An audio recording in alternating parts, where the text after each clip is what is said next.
Hi, my name is Katie Carlson, and this is my demo for my checkerboard assignment.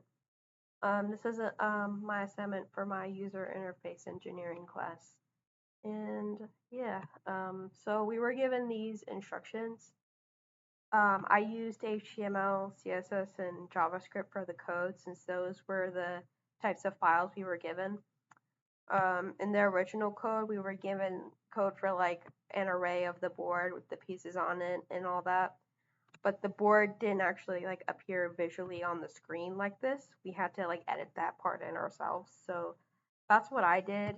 I added functions to board.js to display the checkboard, the checkerboard, sorry, and then the image files of like the checker pieces themselves onto the screen. And then also I have a display at the bottom here that that's to show what player's turn it is, and as you can see when I start it up, in checkers the rules are that the black player plays first, so that's the default and that's what shows up first.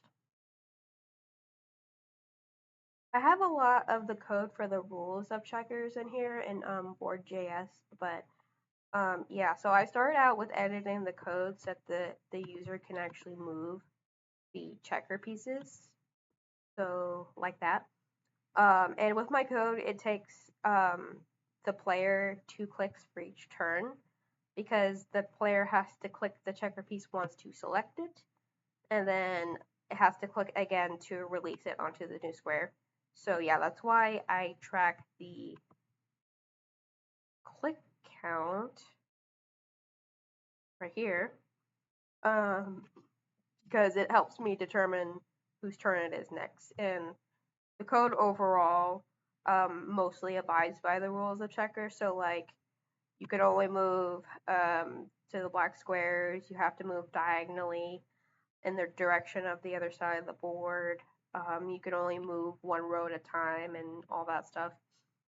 You also have the ability to skip over your opponent's piece and take their piece off the board. And then once your piece gets to the other side of the board, you can get crowned as a king, and that allows you to be able to move your piece both backwards and forwards on the board, but you still have to move like diagonally.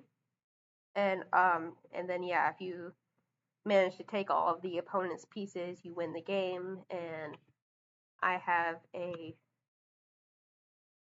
function that tracks that. This is a lot, by the way. It tracks how many pieces are left for each player in order to determine that. And yeah, that helps determine who wins.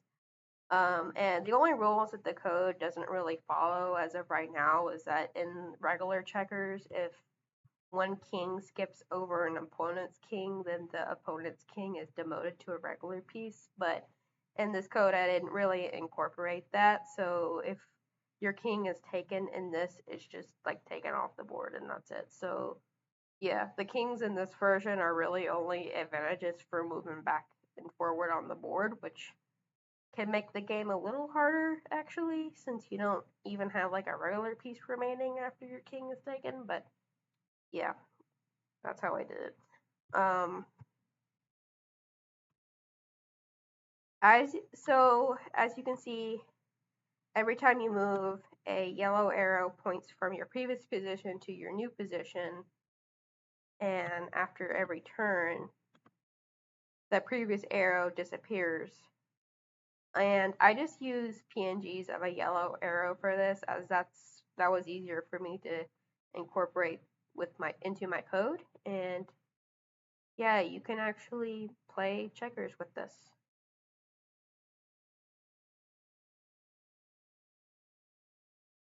Oh, and by the way, if you try to like move like a black piece while you're red, and or a red piece while you're black, it won't work. I coded that intentionally so you can only control your own pieces.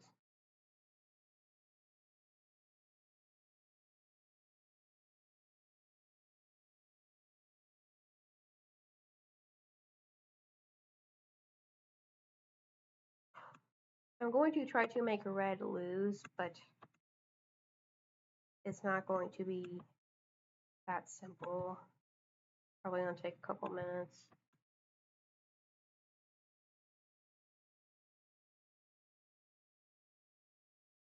I'm also trying to be careful because with how I coded the arrows in, it can kind of block the way for the checker piece sometimes, which can be kind of a pain, but the arrows were part of the assignment, so I had to include them. But in a actual implementation, I probably wouldn't include them. So yeah.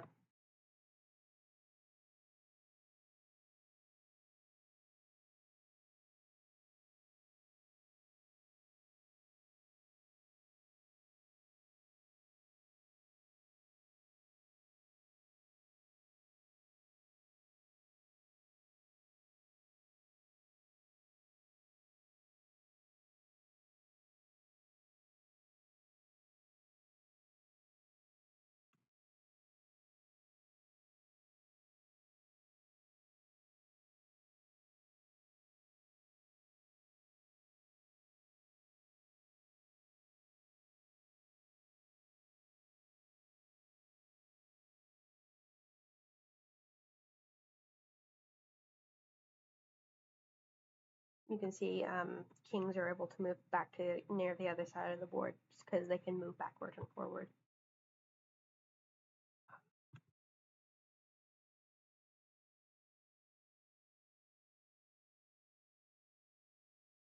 And yeah, that's it. As you can see, there's no more red pieces on the board, so black wins. Also, as you can see, there are buttons to the left that you can press, which are new game, move randomly, king randomly, and clear. And you can press these to make different things happen on the board. So for instance, if I press new game, all the pieces will revert back to their original places and you can basically do the game all over again. And then if you press move randomly, one of the pieces for the current player, in this case black, will move to a random unoccupied square on the board. This doesn't produce a yellow arrow because it's not really the user themselves moving it, and so it doesn't really do anything like take any of the opponent's pieces or anything that happens. So it's not really an actual move technically, but it's more so just kind of making the positions of the pieces different. So yeah, you can see the amount of pieces is the same no matter where they go. So yeah, it's not following the normal rules of moving only diagonally and all that. So it's just putting it at a random spot on the board.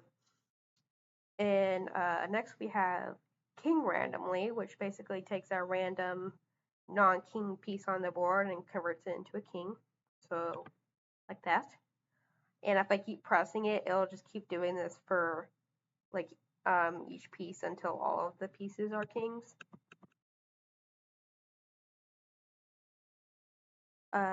So like that. And that this and the previous button may seem kind of like unfair buttons if you're actually trying to play like a real game of checkers, but yeah, these are options regardless.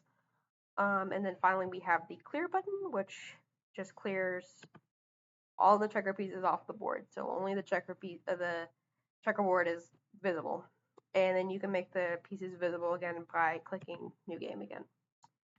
And that's about it. That's the functionality of my program. Thank you so much for watching. Bye.